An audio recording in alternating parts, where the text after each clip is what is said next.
La mañanera de Ángel correspondiente al lunes de la semana que hoy comienza laboralmente hablando. Si unos dicen que empieza el domingo, respeto su posición. Lunes 18 de enero del año 2021.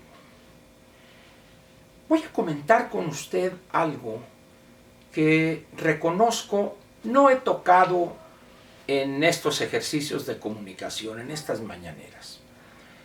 Es algo que tiene que ver con la calidad de nuestra ciudadanía. Y cuando digo ciudadanía no me refiero al conjunto de ciudadanos, me refiero a la cualidad. Ya ve que dice, a los 18 años se adquiere la ciudadanía. Lo otro es el conjunto de ciudadanos. Entonces, repito pues, me voy a referir a la calidad de la ciudadanía que hemos formado. Esto es algo que viene de lejos, allá por los años 30 del siglo pasado, particularmente o más precisamente en el sexenio del presidente Lázaro Cárdenas del Río, general de división.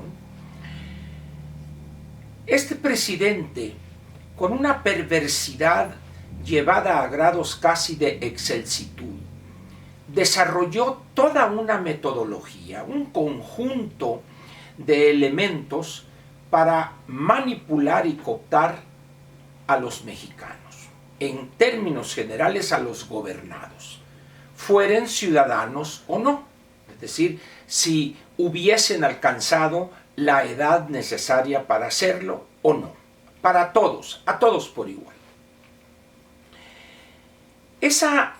Esa forma de cooptar y manipular buscaba, primero, pues consolidarse en el poder que todavía pocos años antes el humo de la pólvora reinaba en el país, pero la idea era pues consolidar aquella etapa que el presidente Plutarco Elías Calles, general de división, también llamó pasar de la etapa de los caudillos a la etapa de las instituciones. Y el general Cárdenas fue tan eficiente, fue tan genial lo que hizo, que todavía hoy en nuestro país se utiliza esa forma de cooptar y manipular al ciudadano. Desde los años 34 al 40 se sucedieron a 1970, esos 30 años después del general Cárdenas, puros gobiernos priistas, de 1940 al año 2000, 60 años. Fueron 10 los gobernadores priistas que gobernaron el país. Primero fueron postulados por el PRM, luego por el PNR y luego por el PRI en 1946. Al final de cuentas fue el padre y el abuelo del PRI, pero priistas todos. Y en ese partido, o en esos tres partidos que son tres diferentes etapas de lo mismo, se formaron prácticamente, o se formó prácticamente toda la clase política. De tal manera que puede en un gobierno estatal, por ejemplo, cambiar un gobernador del PRI al PAN, o del PAN al PRD, o del PRD a Morena, y luego al PRI, y prácticamente todos proceden de la misma forma, utilizando el gasto público, las dádivas miserables, para cooptar y manipular a los gobernados. Y en el caso de la presidencia de la República, recuerda usted, del 40 al año 2000, 60 años, y el presidente Vicente Fox del 2000 al 2006 hizo poco por modificar eso. Algunos de sus cercanos le plantearon la utilidad y conveniencia de hacerlo, pero él, por X o Y razones que alguna vez espero que él se explaye, se sincere y diga, tuvo miedo o encontró presiones, amenazas, etcétera, para no hacer esa gran sacudida político-ideológica en México. Después de él siguió Felipe Calderón, que si bien intentó con su conducta personal, no logró en verdad también sacudir eso.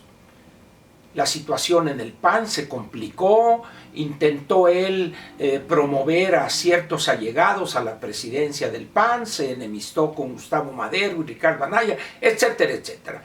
Y luego regresa el PRI con Enrique Peña y prácticamente de 1940 al año 2018, prácticamente, repito, ha sido lo mismo. Utilizar aquella metodología desarrollada por Cárdenas, basada en el nacionalismo revolucionario, para manipular al ciudadano, al gobernado, manipularlo y cooptarlo política e ideológicamente. Y esto tiene grandes consecuencias para la vida política y económica del país. Y aterrizo en lo que está sucediendo en este momento. Todavía hace unos cuantos días, los temas centrales de la agenda política en el país eran la discusión sobre los intentos autoritarios de López para extinguir las entidades u organismos autónomos constitucionalmente hablando, para consolidar su poder autoritario y personal. Segundo tema. Después de eso, su intención manifiesta de pasar por encima de la Constitución para participar abierta e ilegalmente en el proceso electoral. No obstante que él fue el promotor para que en el artículo 41, fracción tercera, apartado C, se prohibiera específicamente al presidente de la República, gobernadores y presidentes municipales y funcionarios participar en el proceso electoral. Repito, no obstante eso, él manifiesta su decisión e incita a su masa seguidora babiante, ese ciudadano manipulado y cooptado desde el año 1940, a que apoye su insensatez que raya en la violación constitucional. Pero también estábamos discutiendo o empezando a discutir el accidente del metro, el desastre que hay ahí desde el punto de vista financiero, y de repente surge un tema casi mágico: el Twitter y el Facebook.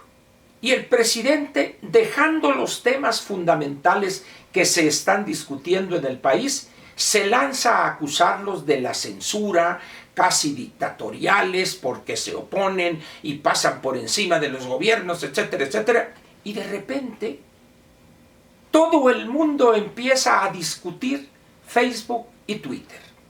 Y por allá no falta el que diga es que la libertad hay que respetarla, y luego por allá otro es que es coartar eso porque hay que expresarlos, y una cantidad de cosas, pero donde lo determinante era que dejamos de lado, casi como por arte de magia, aquellos problemas que le dije: la visión autoritaria del presidente, su violación constitucional para participar en el proceso electoral ilegalmente, violando la Constitución, y el problema del metro, del cual nadie menciona ya algo de esos tres. Y todos sesudos analistas, distinguidos críticos, intelectuales, comentaristas, todos en contra de Facebook y Twitter. ¿A qué se debe eso? ¿Por qué ese cambio radical de irnos de lo que realmente impacta y es fundamental hoy en el país? Nos vamos a algo que, si bien es importante, pero es superfluo prácticamente.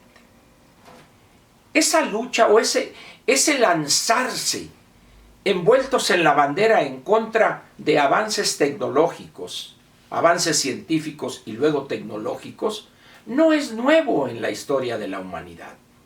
Recordemos cuando la imprenta, recordemos aquel movimiento de los luditas que en la Inglaterra, en principios de la Revolución Industrial, cuando surgen los telares mecánicos, los trabajadores de esa industria textil previa destruían telares porque decían que les iban a quitar el trabajo, etc. Y así, a lo largo de la historia de la humanidad, en estos últimos 300 años quizá, los ignorantes, los que no entienden la utilidad de esos avances científicos y tecnológicos se lanzan con todo, aun cuando después los entiendan y los utilicen para elevar la productividad y la calidad de vida, se acomodan a ellos.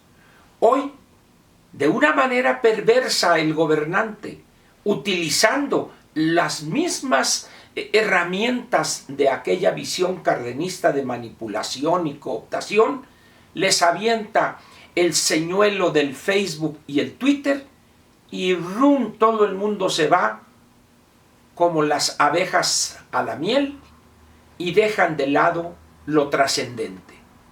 La amenaza autoritaria del presidente, la violación constitucional por su conducta de querer participar en el proceso electoral y el accidente del metro y lo que nadie ha querido hablar, el desastre financiero que representa ese servicio de transporte público en la Ciudad de México. Yo por eso termino suplicándole encarecidamente, no se deje manipular. Por favor, no abandone su preocupación por lo que es trascendente, por lo que es fundamental. No caiga en esa trampa propia de gobernantes populistas, demagogos, perversos, que solamente quieren utilizarlo a usted para que se olvide de lo trascendente y caiga en el juego perverso de lo superfluo, de lo secundario.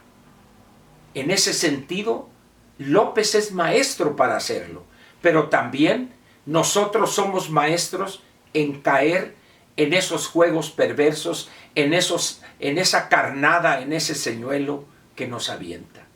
Por eso no me cansaré de repetir que esta ciudadanía pésima que padecemos tiene su origen en aquellos años del cardenismo y en el uso que le dieron a esos métodos de cooptación y manipulación desarrollados en el cardenismo, que hasta la fecha los tenemos aquí entre nosotros.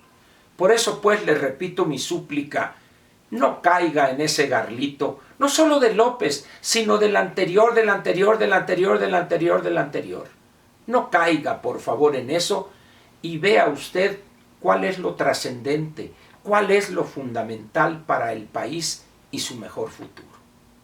Por lo pronto, pues, le agradezco su presencia aquí conmigo y lo espero mañana martes con un tema que seguramente va a interesarle. Gracias.